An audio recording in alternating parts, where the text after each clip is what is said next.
మీకు ఈ యొక్క ఆలోచన చేసే ఈ ప్రభుత్వాన్ని ఇక్కడ విద్యాశాఖ మంత్రి ఎవరు?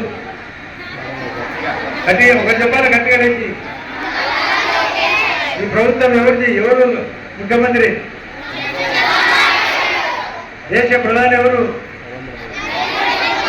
మోడీ గారి ఆధ్వర్యంలో, చంద్రబాబు గారి నాయకత్వంలో, లోకేష్ యొక్క పర్యవేక్షణలో మీకు చదువు పెరుగుతుందనే నమ్మకం ఈ యొక్క టీచర్స్ పేరెంట్స్ గతంలో లేదు.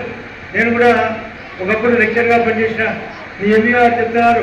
అదే కాకుండా ఇక్కడ మధ్యాహ్న భోజనం ఇక్కడ ఉండకుండా కొత్త పద్ధతి స్టార్ట్ చేసినాడు. స్టార్ట్ కాదు, 1వ తేదీ నుండి బయట నుంచి భోజనం తెచ్చి ఇక్కడ ఉండకుండా పక్కన అన్న క్యాంటీన్ చూసినారో ఎవరన్నా? ఆ అన్న క్యాంటీన్ పదార్థం తయారైంది కడప. అంటే మీకు కూడా పదార్థం బయట తయారు చేసి మీకు అందించే కార్యక్రమం మరింత సౌకర్యంగా, మరింత క్వాలిటీగా, మరింత టేస్ట్గా మీరు మీ తల్లిదండ్రులు కూడా మీ తల్లిదండ్రులకు చెప్పండి. కంప్లైంట్ ఉన్నాయి, సప్లైలో తేడా ఉన్నాయి, టీచర్లకు చెప్పండి. మాకు కూడా మెసేజ్ పెట్టండి. ఒక క్యూఆర్ కోడ్ ఆడ క్యూఆర్ కోడ్ చూపించారు. ఈయన సప్లైదారులు కూడా సయ్యద్ ఈయన పేరు. ఎక్కడ చిన్న తేడా వచ్చినా ఈయన తీసేసి కుదరదు కదా. ఆడ పుట్టు పెట్టేవని కూడా అంతా ఒకరికే బాధ్యత. అది ఏమి తేడా ఉన్నా తీసేసే బాధ్యత మాకుంది.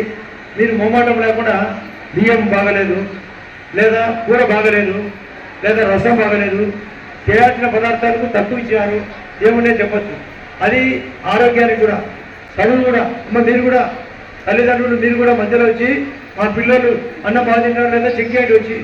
దానికోసమే పిలిచినది. మీ పిల్లలకు ఏమన్నా అవసరం ఉంటే మీరు చర్చ పెట్టి టీచర్లకు చెప్పండి. మీ టీచర్లు ఇప్పుడు ఏమడిగారు?